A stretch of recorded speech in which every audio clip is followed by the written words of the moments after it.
Bona tarda, bon dia.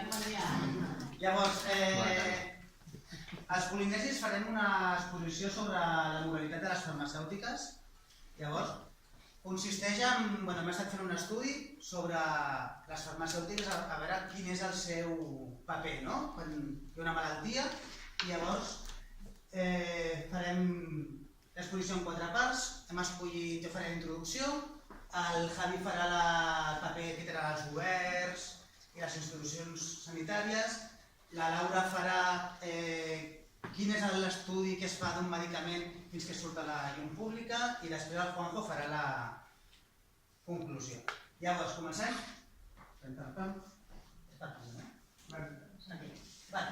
Molt bé, llavors parlarem de l'UVIH.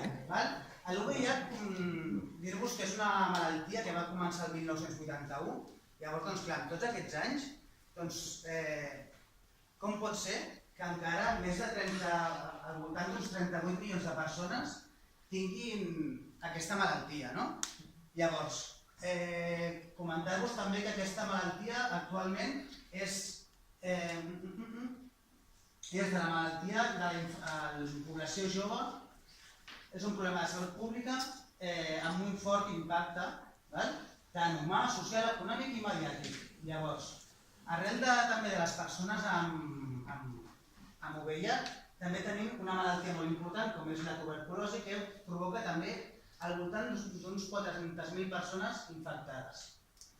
Llavors, dir-vos també que avui en dia hi ha els tractaments antiretrovirals, que llavors van començar, el seu origen va ser a partir de 1989, que van començar a sortir els primers tractaments, que el que feia era uns tractaments per intentar que la gent que tingués l'UVIH pogués tenir una millor qualitat de vida.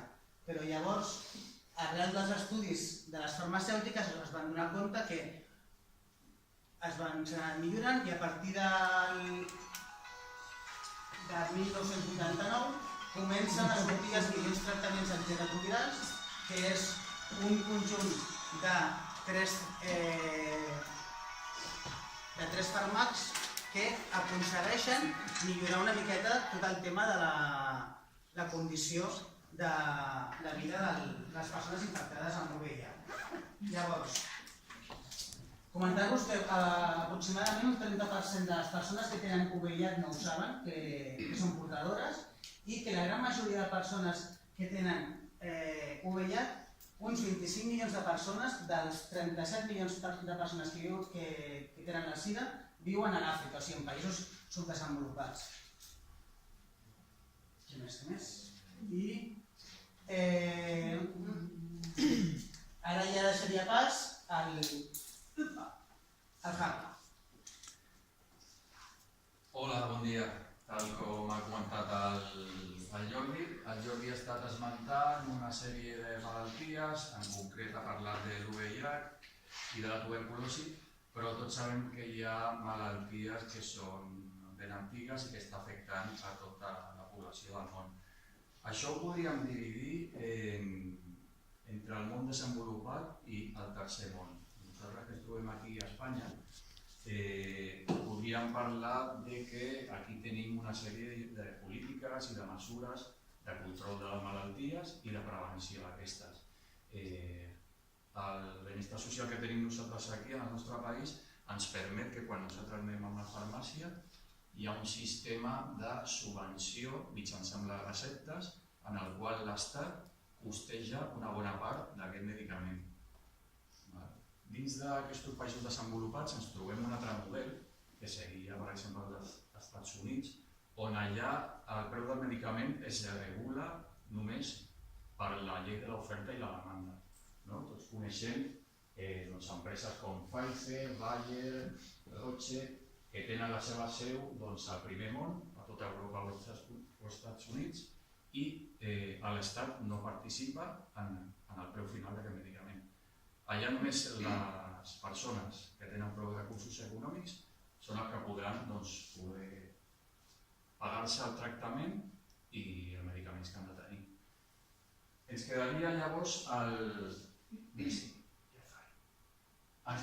tercer món. Aquí és on hi ha la presència més persones infectades per aquest tipus de malaltia. I allà les polítiques del govern s'han vist que són molt poques i bastant insuficients. Llavors aquí passaria a les organitzacions humanitàries i mèdiques, que són les que intenten assistir a aquestes persones. Aquestes organitzacions es troben amb els problemes perquè no tenen prou recursos econòmics per tal de fer front a aquestes malalties i es veuen en mitjans bastant insuficients. Algun cop han denunciat que hi ha certa connivència entre els governs i les empreses farmacèutiques perquè aquestes no acaben d'investigar per tal d'elaborar uns fàrmacs que a la fi ells consideren que no els sortirà rentables i no podran treure beneficis econòmics. Han denunciat també algun cop el sistema que tenen de patents que impedeixen a laboratoris independents o a clients d'aquestes multinacionals el poder investigar per fàrmacs que siguin genèrics, que serien a un preu molt més assequible i que estarien a l'abast de tota la població. Però tot això de la indústria farmacèutica ja serà Laura la que us